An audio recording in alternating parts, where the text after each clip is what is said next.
রমাজান আমরা শেষ করে যাচ্ছি, জানি না কয়জন নিজেদের গুনাহগুলারে মাফ করাইতে পারছি, জানি না কয়জন কয়দিন আমরা কোরআন তেলাওয়াত করতে পারছি, জানি না কয়জন কয়দিন আমরা মানুষকে দান সদকা, মসজিদ মাদ্রাসায় দান সদকা, ইফতারি করাইতে পারছি, এটা আমরা জানি না।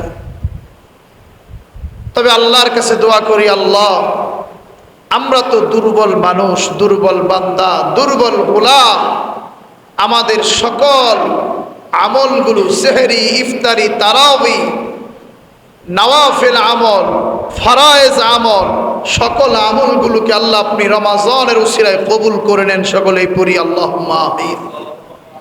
আল্লাহর কাছে দোয়া করি, আল্লাহ এই রহমত, বরকত, নাজাত আপনি শুধু এক মাসে সীমাবদ্ধ না রেখে আল্লাহ সারা বছর আমাদের উপর রহমত, বরকত আপনি অনবরত নাজিল করেন এবং এই রহমতের পথে, বারাকাতের পথে, নাজাতের পথে আল্লাহ আপনি আমাদেরকে পরিচালিত হওয়ার মতো তৌফিক দান করুন। সকলেই পড়ি আল্লাহুম্মা আমিন।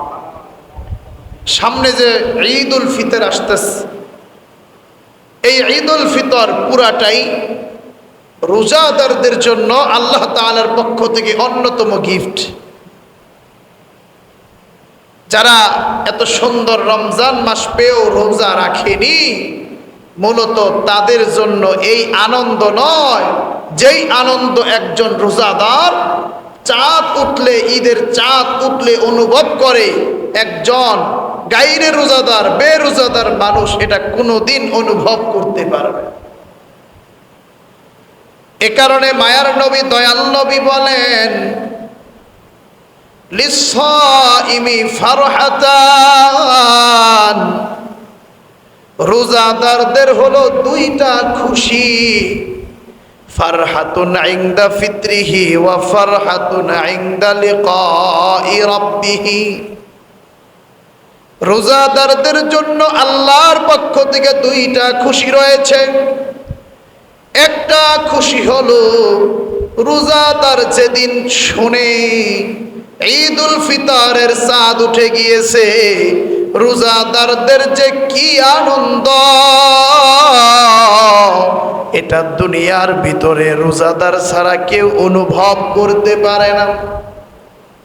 দুই নম্বরে রোজাদারদের আরেকটা আনন্দ রয়েছে, মায়ার নবী, দয়াল নবী জানাইয়া দেন, দুনিয়ার ভিতরে যেই মানুষগুলো রোজা রাখে হক আদায় কইরা, কাল হাসরের ময়দানে আল্লাহর সাথে তাদের সরাসরি সাক্ষাৎ হয়ে যাবে। সুবহানাল্লাহ। আল্লাহর নবী বলেন, একটা খুশি হলো রোজা ভাঙার খুশি, আর একটা খুশি হলো আল্লাহর সাথে সাক্ষাতের খুশি।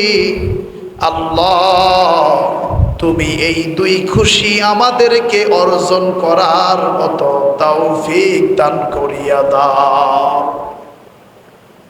আল্লাহর সাথে একজন বান্দার যখন দিদার হবে, সাক্ষাৎ হবে, এর চাইতে বড় আনন্দের আর কিছু নাই। ঈমানের হাদিস বাইহাকী শরীফের, রোজাদারদের জন্য ঈদের দিন কত খুশি। আল্লাহর নবী হাদিসে বলেন, ইযা কানা ইয়াউমু ঈদিহিম, যেই দিন ঈদুল ফিতরের দিন আসে, বাহা মালাইকাতাহু, আল্লাহ রাব্বুল আলামিন ফেরেশতাদের সাথে এই নবীজির উম্মতদেরকে নিয়ে, আমাদেরকে নিয়ে, রোজাদারদেরকে নিয়ে ফেরেশতাদের সাথে গর্ব করতে থাকে। আল্লাহু আকবার। কি গর্ব করে? আল্লাহ রাব্বুল আলামিন ফেরেশতাদেরকে জিজ্ঞাসা করেন, ইয়া মালাইকাতি মা জাযাউ আজিরিন ওয়াফা আমালা, যেই মানুষগুলো আমি আল্লাহর নিয়ম অনুযায়ী একটা মাস চলল, তাদেরকে কি পুরস্কারে পুরস্কৃত করা যায়?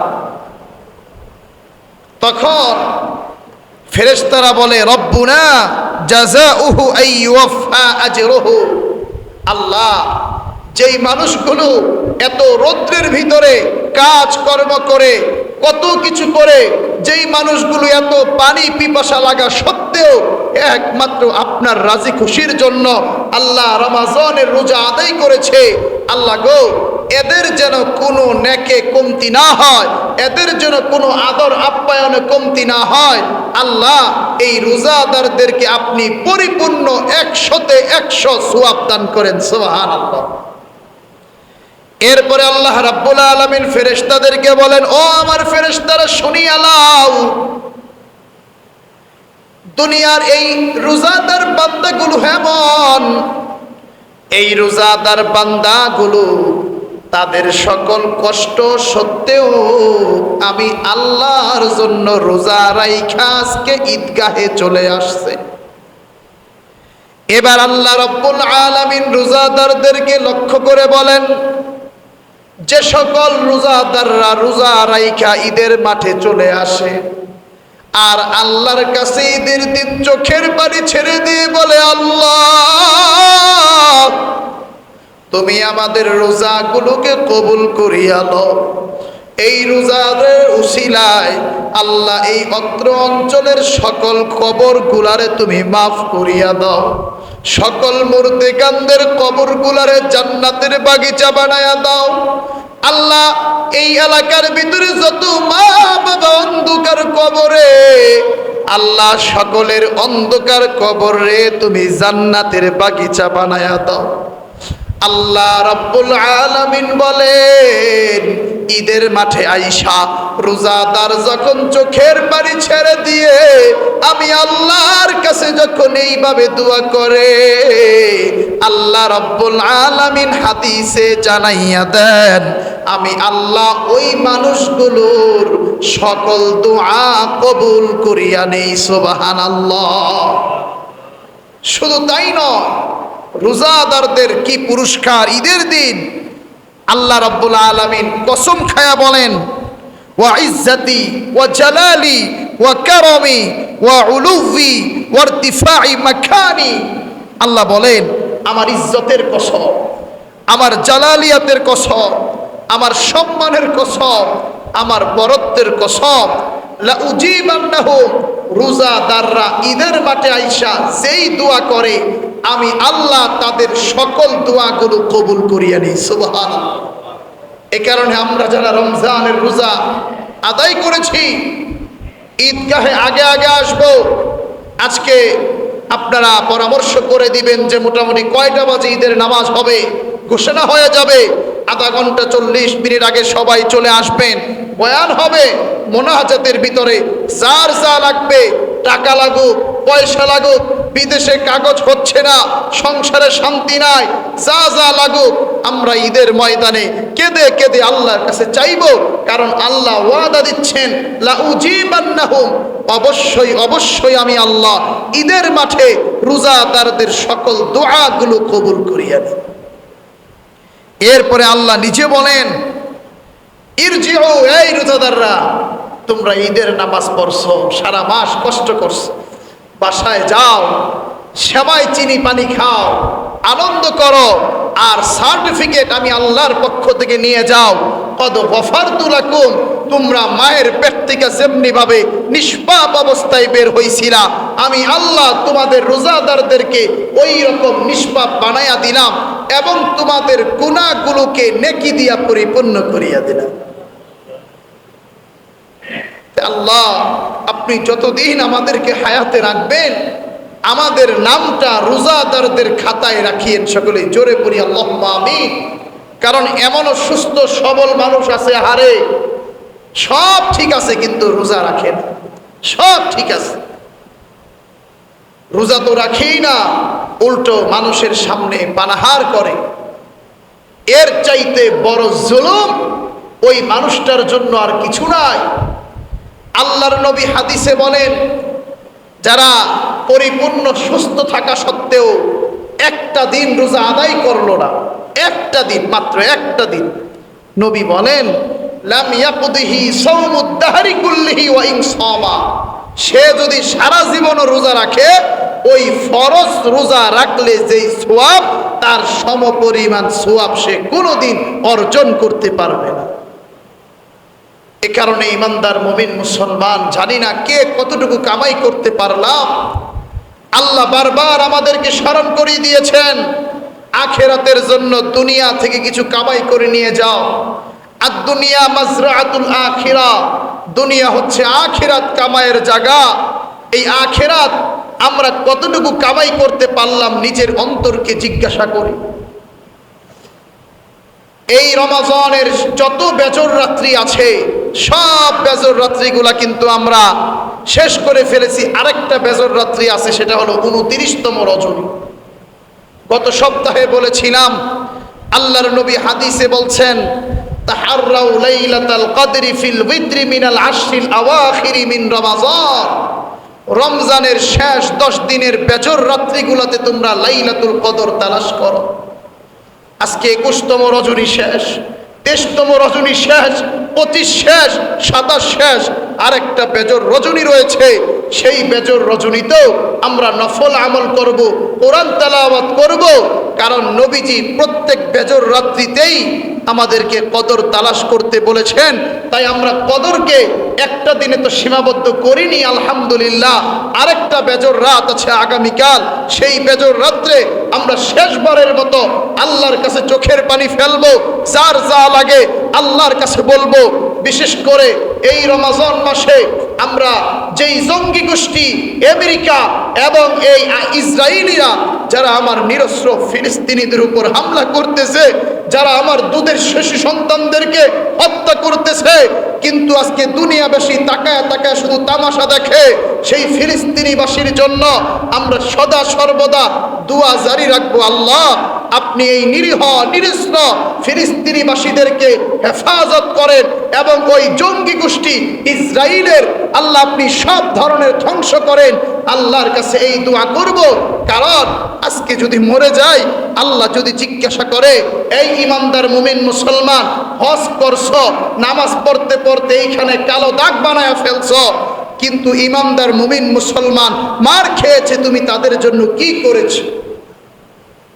অন্তত আল্লাহর যেন এতটুকু বলতে পারি, আল্লাহ আমরা জিহাদে শরীক হতে পারিনি, অর্থনৈতিকভাবে সাহায্য করতে পারিনি, কিন্তু বনের বাড়ি রহমানিয়া জামে মসজিদে আমাদের সন্তান আমিনুল ইসলাম শরীয়তপুরী যখন বয়ান করেছে, আল্লাহ আমরা তার সাথে সাথে আমিন আমিন বলে আমরা মাজলুমদের পক্ষে ছিলাম, ফিলিস্তিনি ভাই বোনদের পক্ষে ছিলাম। আল্লাহ গো, আমাদের যদি সুযোগ হয় আমরা জান দিয়ে মাল দিয়ে তাদেরকে সাহায্য করব।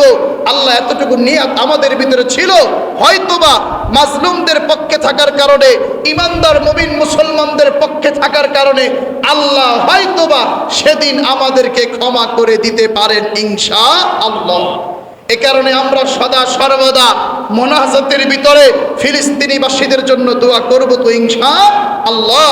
আজকে সারা পৃথিবীতে এই টুপি, দাড়ি, জুব্বা, এই নবীর সুন্নতি পোশাককে জঙ্গি হিসেবে উপস্থাপন করা হয়, কিন্তু আপনি পৃথিবীর ইতিহাস টান দেন, আমি সময় থাকলে পৃথিবীর যত বড় বড় যুদ্ধ হয়েছে ইতিহাসের পাতা থেকে প্রত্যেকটা যুদ্ধের ইতিহাস আমি তুলে ধরতে পারবো, যেখানে পৃথিবীবাসীকে দেখায় দিতে পারবো আজ পর্যন্ত ইমানদার মুমিন মুসলমান কখনো আগে অ্যাটাক করে নাই।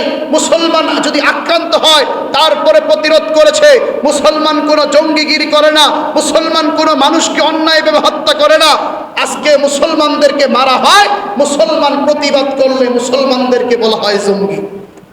এ কারণে ইমানদার মুমিন মুসলমান সদা সর্বদা মাজলুমদের পক্ষে থাকবো, ফিলিস্তিনিবাসীদের জন্য চোখের পানি ছাড়বো তো ইনশাআল্লাহ।